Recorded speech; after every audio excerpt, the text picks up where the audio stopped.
अस्सलाम वालेकुम इन्वेस्टर्स। उम्मीद है आप लोग खैरियत से होंगे और माशाल्लाह बजट सुनने के बाद उम्मीद है कि इन्वेस्टर्स एटलीस्ट जो है वो एक एक्साइटमेंट में होंगे कि माशाल्लाह एज़ एक्सपेक्टेड जो भी बजट में अच्छी चीज़ें हैं सेक्टर वाइज भी और फिर कैपिटल मार्केट के लिए भी, उसमें माशाल्लाह बड़े अरसे के बाद कैपिटल मार्केट के ऊपर कुछ नज़र करम हुआ गवर्नमेंट का और हमारे यहाँ टैक्सेशन में कोई रिलैक्सेशन मिली बहुत अरसे के बाद, बल्कि शायद पहली बार ही। वरना पिछले 10-15 साल से हम इनकी नज़रों में थे कि ये इन लोगों से टैक्स लेना चाहिए। ये वैसे ही है जैसे पाकिस्तान का जो जिसे कहते हैं कि ठेकेदार सब हैं, ठीक है, और टैक्स सिर्फ कराची पे करता है। तो वैसे ही था कि जो है ना वो समझ लें कि बिज़नेस सबके चल रहे हैं, कमा पूरा पाकिस्तान रहा है, टैक्सेशन के लिए इनको स्टॉक एक्सचेंज मिलता था कि यहाँ वालों से बस टैक्स ले लो। यानी जब आप ये सोच लें कि जिस मुल्क में एग्री बेस्ड इकॉनमी हो और वहाँ पे एग्री सेक्टर पे कोई टैक्स ही ना हो, वो टैक्स फ्री हो, तो इससे ज़्यादा बड़ी और क्या ज़्यादती होगी। खैर शुक्र है कि पहली बार हमने जो है वो स्टॉक मार्केट के लिए भी कुछ इनके मुंह से अच्छा सुना और मार्केट के लिए कुछ इनके दिल में रहम पाया। और मुझे ऐसा लगता है कि ये एक स्टेप है उसी तरफ जो मैं ज़िक्र पिछले दिनों में करता रहा कि हम गवर्नमेंट की पॉलिसीज़ पे फोकस करें और अगर इनके लिए हुए स्टेप्स को अगर हम गौर से देखते जाएं तो हम ग्रोथ की साइड जा रहे हैं। बेसिकली स्टॉक मार्केट को भी फैसिलिटेट करने का जो इनका मकसद नज़र आ रहा है वो यही है कि आपके यहाँ बिज़नेस एक्टिविटी जो है वो मैक्सिमम जनरेट हो सके, क्योंकि स्टॉक मार्केट में सबसे बड़ा stakeholder government of Pakistan है। स्टॉक मार्केट में सबसे बड़ा समझ लें कि जो उसके मार्केट के अच्छे होने और बुरे होने का फ़ायदा और नुकसान होता है वो गवर्नमेंट ऑफ पाकिस्तान को ही होता है। शुक्र है कि इन्होंने कुछ मार्केट के लिए भी कोई अच्छी खबर इसमें जो है वो दी, और उसमें सबसे बड़ी बात ये कि 2.5% जो कैपिटल गेन टैक्स इन्होंने कम किया है और उसके साथ साथ फिर जो इन्होंने टर्नओवर टैक्स पे जो बात की है, ये चीज़ें मार्केट के लिए बहुत बहुत बहुत समझ लें कि आगे जाके जो है वो पॉजिटिव इम्पैक्ट्स रखती हैं। और साथ साथ एक जुमला ये भी कहा गया है कि कैपिटल गेन टैक्स अभी तो 12.5% किया गया है, लेकिन आगे इसमें और भी कमी आ सकती है, यानी इस पर नेगोशिएट होता रहेगा, इस पर आगे बात होती रहेगी। अच्छा साइन है। देखिए ग्रोथ तो ऑलरेडी आपको नज़र आ रही है। जो कॉर्पोरेट अर्निंग्स पिछले 2 क्वार्टर से स्पेशली आप देख रहे हैं तो उसमें कोई ऐसी कोई नई चीज़ नहीं है। ठीक है, बजट हमें सुनना था, बजट में हमें ये नज़र आना चाहिए था कि गवर्नमेंट किस डायरेक्शन में अपनी पॉलिसीज़ को लेके जा रही है, तो ये वही डायरेक्शन है जिसमें ये पिछले 1 साल पहले से चढ़े हुए हैं गवर्नमेंट वाले। मार्केट को इसी तरह के ट्रिगर्स चाहिए होते हैं हेल्दी होने के लिए। आपकी मार्केट बेशक 48,300 पे आ चुकी है, लेकिन मार्केट में अभी भी इंडिविजुअल्स के अलावा जितने भी डीएफआईज़ हैं आपके, उनका पार्टिसिपेशन नहीं है। फिर 2-4 चीज़ें ऐसी और भी इस बजट में अनाउंस की गई हैं एफबीआर से रिलेटेड, कि जिसकी वजह से मार्केट में, सिर्फ स्टॉक मार्केट में ही नहीं, ओवरऑल बिजनेस एक्टिविटी पे बहुत पॉजिटिव असर आएगा। मैं एक बात और बताऊं, कल बजट के बाद मैं रात को डिफरेंट चैनल्स पर प्रोग्राम्स देख रहा था। मैंने लिटरली, मैं आपको बता रहा हूँ, मैंने पहली बार ऐसा देखा कि तमाम बिज़नेस कम्युनिटी ने बहुत अप्रिशिएट किया है इस बजट को। तमाम बिज़नेस जो है कम्युनिटी ने, वो जितने भी चैम्बर ऑफ कॉमर्स के लोग मुख्तलिफ सिटीज़ में बैठे थे, उनकी प्रेस कॉन्फ्रेंसेस सुने आप, तो सब काफ़ी होपफुल हैं। जहाँ पर आप बिज़नेस कम्युनिटी को इस तरह अगर साथ लेके चलने पे आ जाएं, तो मैं समझता हूँ कि फिर कोई, वही बात है कि कोई ताकत नहीं है आपको आगे बढ़ने से रोकने में। आपका मुल्क इंशाल्लाह राइजिंग ट्रेंड पे है, और अगर ये इसी तरह से पॉलिसीज़ में एक जिसे कहते हैं कि कंसिस्टेंसी रही इनकी, और इसी तरह ये बिज़नेस कम्युनिटी को ऑन बोर्ड लेके अगर चलते रहे और उनकी एडवाइसेस पे अमल करते रहे, तो इसमें कोई शक नहीं है कि मेरी 2021 की जो पहली वीडियो थी जिसमें मैंने 80,000 इंडेक्स का टारगेट सेट किया था अपना, उसी वीडियो में मैंने ये कहा हुआ है और वो ऑन रिकॉर्ड है यूट्यूब पे कि मैं आपको 5-6% की जीडीपी ग्रोथ दिखाऊंगा आने वाले 2 साल, 1.5 साल, 3 साल में। अब आप एक बात गौर करेंगे, वही फिगर्स अब आपके फाइनेंस मिनिस्टर की तरफ से कोट होनी शुरू हो गई कि आपके बजट में नेक्स्ट जीडीपी टारगेट जो रखा गया है वो ऑलमोस्ट 5% है, 4.8%। और मेरे हिसाब से आप 4.8% को क्रॉस करेंगे नेक्स्ट बजट तक। क्यों कि अगर अराउंड 4% जीडीपी आपकी आज है, तो आज के हालात में ये देखिए कि आपने फिर अभी 3 महीने कोविड का एक फेज़ गुजारा है, फिर आपके यहाँ एक पार्शियल लॉकडाउन और स्मार्ट लॉकडाउन वाला मामला था। आप 3 महीने पहले, 4 महीने पहले आप विदाउट वैक्सीन बैठे हुए थे। आज आपके पास वैक्सीनेशन का इंतज़ाम हो चुका, आपके लोग वैक्सीन लगाना शुरू कर चुके, आपके यहाँ बिज़नेस एक्टिविटी कम्प्लीटली बहाल हो चुकी। कहीं कोई सिटी ऐसा नहीं है जहाँ पर कोई चीज़ ऐसी लॉकडाउन में हो इस वक्त। तो मुझे तो ऐसा लगता है कि हम आगे 5% को क्रॉस करने जा रहे हैं नेक्स्ट जो अब हमारा फाइनेंशियल ईयर 2021 एंड 22 होगा। ओवरऑल बाज़ार पे उसका इम्पैक्ट ज़रूर आएगा। मैंने इस वीडियो को, यानी इस मंथ की जो मेरी पहली वीडियो थी, जो मेरी मंथ की थी, जून की, मैंने पहली को नहीं बनाई थी, वो मैंने 3-4 तारीख को जून की वीडियो बनाई थी। तो उसमें मैंने इस महीने का टारगेट 50,000 इंडेक्स सेट किया था। मार्केट उस ट्रैक पे है, बाज़ार 50,000 की तरफ जा रहा है, लेकिन स्टॉक मार्केट है और वो आपका ओपोनेंट है, आपकी एक्सपेक्टेशन के बियॉन्ड कभी कभार काम कर देती है। तो ऐसे वक्तों में किया क्या जाना चाहिए? आपको इस वक्त स्ट्रेटजी अपनी ये रखनी चाहिए कि जो आपका इमीडिएट सपोर्ट लेवल है उसको आप अपना एक स्टॉप लॉस, अपना एक वहाँ तक का रिस्क बर्दाश्त करने की ताकत वाली बात कर लें कि अगर आप एक स्टॉप लॉस मार्केट में जो है वो साथ रख के चलेंगे तो एटलीस्ट जो कमा रहे हैं वो मार्केट में वापस नहीं जाएगा, क्योंकि मार्केट का काम है। देखें, जब मैं और आप बहुत कंफर्टेबल हो जाते हैं, मार्केट उसका उल्टा कर देती है। बाज़ार में आज बजट में जो खबरें भी आई हैं, इसकी 80% खबरें जो थी वो पहले से सोशल मीडिया पे और इलेक्ट्रॉनिक मीडिया पे चलनी शुरू हो चुकी थी। ये वो चीज़ें हैं जिनमें से 80% चीज़ें डिस्काउंटेड थी। अब जो 10-20% जो चीज़ें सामने आई हैं वो भी बेसिकली डिटेल्स जब बजट में अनाउंस हुई हैं तो वो सामने आई हैं। तो हमें इस मामले को सिर्फ थोड़ा सा मार्केट के पॉइंट ऑफ व्यू से यूँ देखना चाहिए। मार्केट कभी कभार पहले डिस्काउंट करती है चीज़ों को, तो क्या मार्केट ने क्या पहले डिस्काउंट कर दिया? इसके लिए सबसे आसान फॉर्मूला है कि जो मैं पिछली 2 वीडियोस में, जो मैंने अपनी ड्यूरिंग द वीक मैंने जो वीडियोस बनाई हैं, उसके अंदर जो मैंने 1-2 बातें की हैं कि जो आइटम्स एक सफिशिएंट गेन्स ले चुके उनसे एग्ज़िट कीजिए।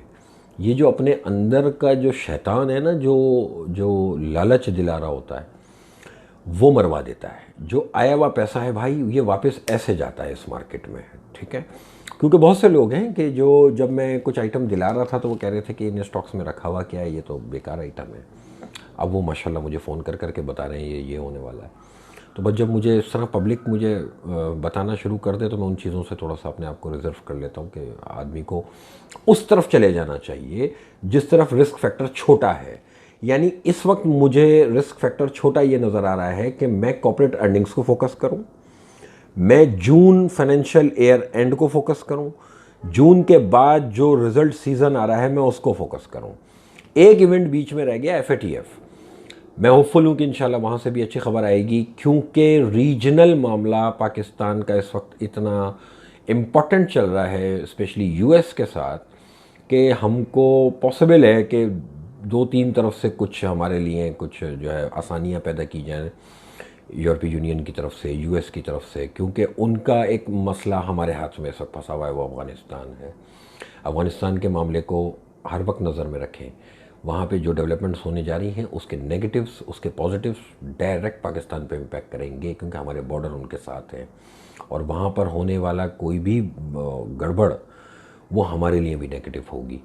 लेकिन जिस डायरेक्शन में इस वक्त करंट सिनेरियो में जो पोजीशन है, पाकिस्तान इस वक्त समझ लें कि फोकल पॉइंट है पूरी दुनिया का, कि आपको इनको जब अगर अफ़गानिस्तान से एग्ज़िट लेना है तो इनको हमारी हेल्प चाहिए। इस वक्त एक लीडरशिप की ज़रूरत होती है कि कोई एक ऐसी लीडरशिप मुल्क में हो जो अपने मफादात निकलवा सके ऐसे वक्तों में। आज से पहले हमने नहीं किया ऐसा, लेकिन आई होप कि अब जो इस वक्त जो मामला जिस तरह से गवर्नमेंट लेके चल रही है तो ये ज़रूर अपने मामला सीधे करेंगे इस बहाने, ताकि क्योंकि एक काम हम इनके आ रहे हैं तो कोई काम हमारा भी इनसे निकले। तो FATF से भी पॉसिबिलिटी है कि आपको गुड न्यूज़ मिलेगी। वो जिस वक्त भी अनाउंसमेंट आना होगा उस वक्त उसको डिस्कस करेंगे। फ़िलहाल करंट सिनेरियो में थोड़ा सा कॉशियस रह के स्टॉप लॉस लगा लें 48,000 इंडेक्स, 48,000 इंडेक्स आपका स्टॉप लॉस है। इस वक्त मार्केट बंद हुई है 48,300।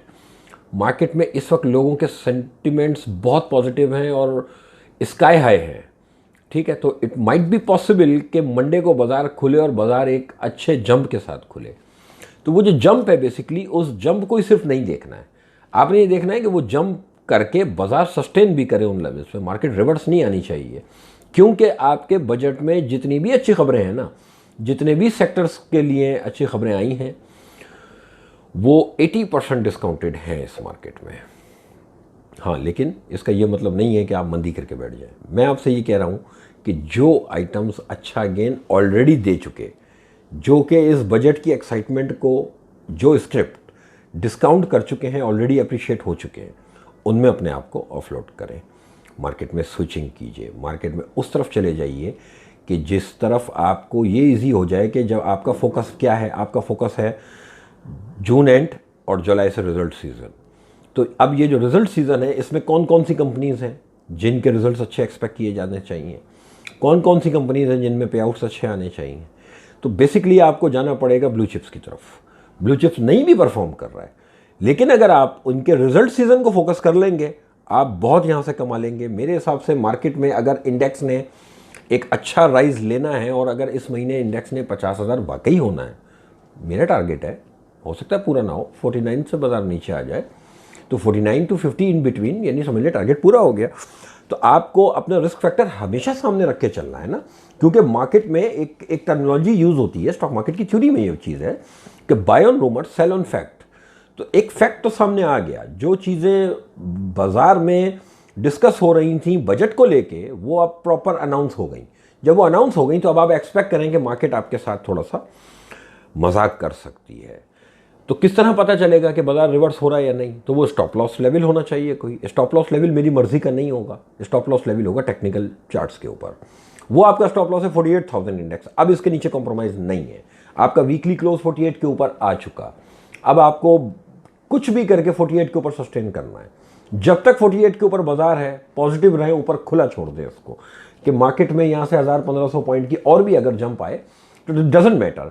अब आपको कमाने के लिए सिर्फ क्राइटेरिया एक रखना है, इन्वेस्टमेंट या पैसा उस आइटम में डालें जिसका रिस्क फैक्टर कम हो, जो रिजनेबल प्राइस पे हो, जिस प्राइस पे लेने के बाद आप जस्टिफाई कर सके। अगर एक आइटम 70-80% बढ़ चुका है, तो अब आप जुआई खेलें फिर उसमें बैठ के कि ठीक है भाई ये तो ऊपर ही जाएगा, तो जा सकता है, ठीक है। वही बात है कि स्टॉक मार्केट के अंदर या दुनिया की कोई भी मार्केट हो या कमोडिटी मार्केट हो, उसके अंदर कोई हाईएस्ट रेट नहीं होता। जब हम दुनिया में एक मिसाल मौजूद है बिटकॉइन की, कि वो पेनी में आया था और $65,000 तक वो ट्रेड हो गया। कोई उसके ऐसे ख़ास फंडामेंटल्स दुनिया में नहीं है, लेकिन वो स्पेकुलेट होता रहा और कोविड की वजह से उसको और एज मिल गया। तो कोई रेट महंगा रेट नहीं होता, इसमें तो कोई शक नहीं है। लेकिन आप अपना जो आया हुआ प्रॉफिट है उसको कहाँ बुक करेंगे, कहीं ना कहीं तो करना है ना। तो वो एक डिसाइड करके रखें। वो उसके लिए बेस्ट फॉर्मूला होता है ट्रेलिंग स्टॉप लॉस का। ट्रेलिंग स्टॉप लॉस क्या चीज़ है? अब ये इस टॉपिक पे मैं ट्रेलिंग स्टॉप लॉस के टॉपिक पे मैं बात नहीं कर रहा हूँ, क्योंकि लंबी हो जाएगी वीडियो। मैं इसलिए फोकस्ड हूँ इस बात पे कि आप लोगों को मार्केट में अपनी पोजीशंस उन चीज़ों में शिफ्ट कर लेनी चाहिए कि जो अपकमिंग रिजल्ट सीजन है उसमें जिनके अच्छे पे आउट्स आने हैं, जिनके अच्छे रिजल्ट्स आने हैं। मैं बहुत कॉन्फिडेंट हूँ। मैं जितना पेनी स्टॉक है जो मेरे पास था, माशाल्लाह अच्छे गेंस करके मैं ग्रेजुअली ऑफलोड हो रहा हूँ। 2-3 स्टॉक्स मैंने जो है नए पिक किए हैं, उनमें इंशाल्लाह मैं कॉन्फिडेंट हूँ, क्योंकि उनके स्टॉप लॉसेस बहुत छोटे छोटे से हैं और मुझे लग रहा है कि उनमें एक अच्छा बूम मिलेगा मुझे। अदरवाइज़ मैं टोटली शिफ्ट कर रहा हूँ ब्लू चिप्स की तरफ। बेशक परफॉर्म ना करे, डजेंट मैटर। मैं फोकस कर रहा हूँ जून एंड जुलाई से मेरा टाइम, इंशाल्लाह जुलाई से जो रिजल्ट सीज़न है, मुझे लगता है कि ब्लू चिप में बहुत बड़ी परफॉर्मेंस देखने को जा रहे हैं हम लोग। चाहे वो टेक्सटाइल सेक्टर हो, चाहे वो आईटी सेक्टर हो, चाहे वो सीमेंट स्टील हो, चाहे वो आपकी मार्केट के मेरे हिसाब से तमाम सेक्टर्स, आपकी मार्केट में भी बहुत बड़ा पोटेंशियल पड़ा हुआ है। आपकी मार्केट इस वक्त भी फ्री मिल रही है।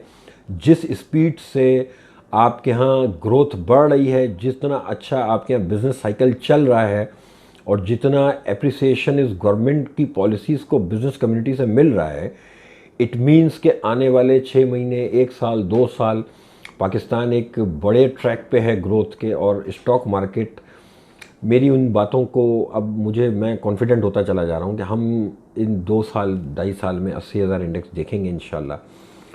इस महीने 50,000 एटलीस्ट देखना चाहिए, नहीं भी देखेंगे तो अगले महीने देख लेंगे, कोई जल्दी नहीं है। इस महीने नहीं आया तो सब कुछ ख़त्म नहीं हो जाएगा। बहुत पॉजिटिव लगती है मार्केट, लेकिन ये जहन में रखें कि अब आपको आइटम शिफ्टिंग करनी पड़ेगी।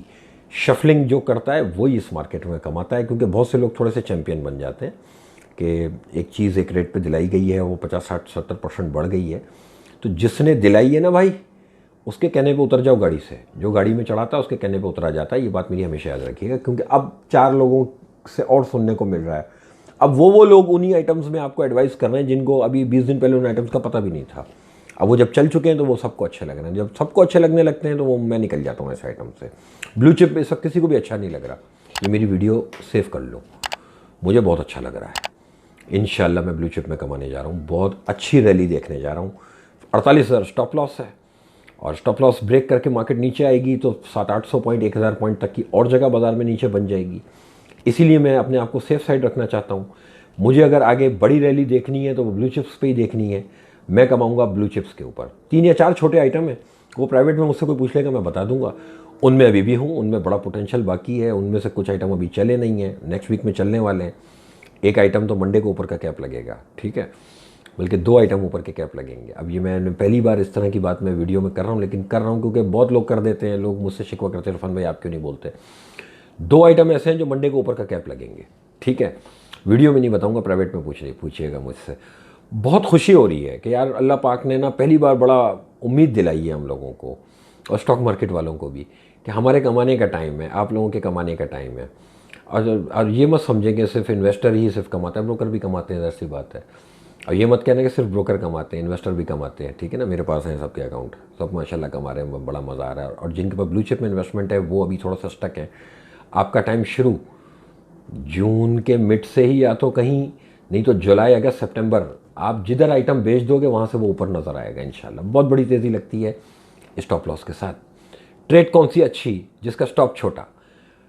48,300 मार्केट है, 48,000 स्टॉप लॉस, 300 पॉइंट का आप स्टॉप लॉस रखें। ऊपर sky is the limit, 50,000 index आएगा इंशाल्लाह। Thank you.